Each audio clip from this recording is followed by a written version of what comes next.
green flag is out, we are racing.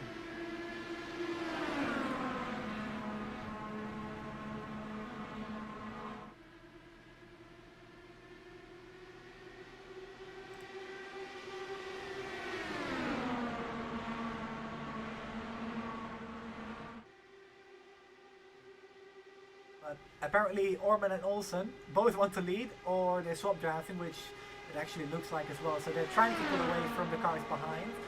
It's not really working at the moment, even though they do have 6/10 on the cars behind. It's not quite as effective as it might be on other tracks, simply because Indy is so hard to pass on anyway.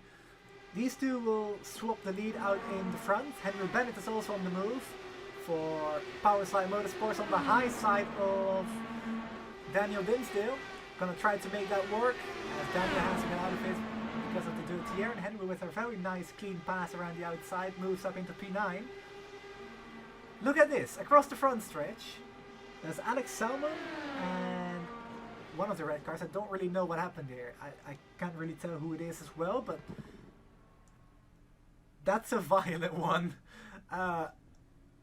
Yeah, don't really know what to really make of this one. It looks very weird to me. So that is the 73 of Anna Jorfi, and Anna is, oh, I was gonna say moving to the left, but it doesn't really look like it at all. So Tucker goes for a wild ride across the pit wall, or over the pit wall into the pits, and that's gonna bring out the first caution tonight. He actually leaves it for a little while, but he picks up the throttle, and we are back racing as we see a few cars in the background making moves. You're not allowed to pass on the inside, only on the outside before the start-finish line. But the good thing for Andreas Eick, though, is that Sam Blackwood is in between himself and Hugo Olsen in second position on the lead lap for the race itself. So hopefully for Hugo, Sam won't be much of an... Hugo Olsen with a very nice run to the inside, gets the clean air, and Andreas Eick has to leave the door open because you really can't shut somebody off this early in the race, take the air off. But Jesper Orman has now gone to the race lead.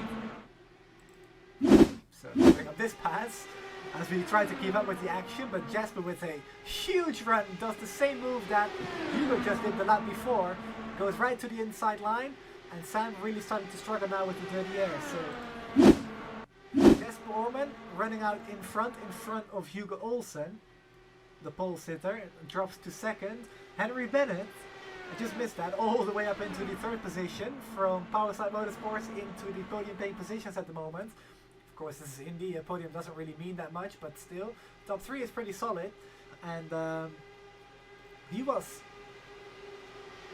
I think, 5th or 6th, about 10 laps ago when we last checked in on the leaders too. So Henry making a few moves to get himself up at the front too.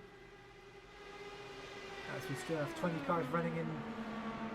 Caution, 90 cars running now as we have a caution on the racetrack with 55 laps to go, and I do not see where the caution is for. Is that Anna Jorfi? No, she's already in the pits. Let's go back to when the caution came out and then rewind a little bit further, and actually I think I already know exactly what happened.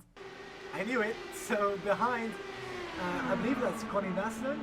Car pushes up, boom, right into the outside turn 2 wall. Nothing you can do. As soon as the car takes off, you're a passenger. So Taylor Mills, exit. And look at all these cars trying to make up a position in the pits because they know it's absolutely crucial to get track position at Indy. It's so difficult to follow and to pass as soon as the tires really settle in. Anyway, Hugo Olsen picks up the pace and we are back underway. Henry Bennett goes to the inside of Hugo Olsen too, so Henry to the lead in turn 3. 18 on the inside. Almost a tire's width of netcode there, so that's pretty bad on iRacing's behalf. Those two Powerslide drivers going unchallenged into turn 1. That's Shane Burke under pressure from Jesper Orman right behind, as we also have Daniel Dinsdale making moves on Seb Alexander in the background. But look at the draft of Hugo Olsen. He's going to pull to the inside, and I think they're going to try swap drafting now with 45 laps to go. That's Shane Burke closing in as well on Henry Bennett now. So across the line it's Hugo Olsen in front, and Jesper Orman is right in the mix as well. Almost went 3 wide. Into turn 1. So inside 10 laps to go. The gloves are definitely off, because look at the run that Orman just had, and also Shane Burke in the mix, by the way.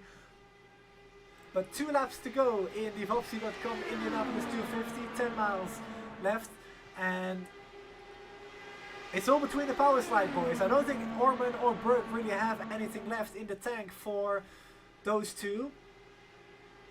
It's looking more and, well, less and less like, I should say, more and more unlikely, as Hugo Olsen has now gone to the inside. So I think Henry Bennett has now reversed his approach from a few laps ago. So coming to the white flag, Hugo Olsen leads. Will he lead across the line though? I think he just about will. Actually he didn't. Henry Bennett led that lap, so white flag is out. Final lap around Indianapolis, and it's a 3-way battle for the win, because Orman is right back in the mix again. But Hugo gonna look for the clean air, gonna pick up the draft down the back straight. Henry gonna break that draft, he's gonna try to snake, I would imagine. No, he doesn't. Hugo to the outside line. He's gonna try to pinch him down, I would imagine too, but side by side through turn 4, and I think with the momentum it's gonna be Hugo Olsen. But let's see who is gonna win this race. Hugo Olsen versus Henry Bennett. Is gonna be Hugo Olsen who wins the Vopsi.com Indianapolis 250.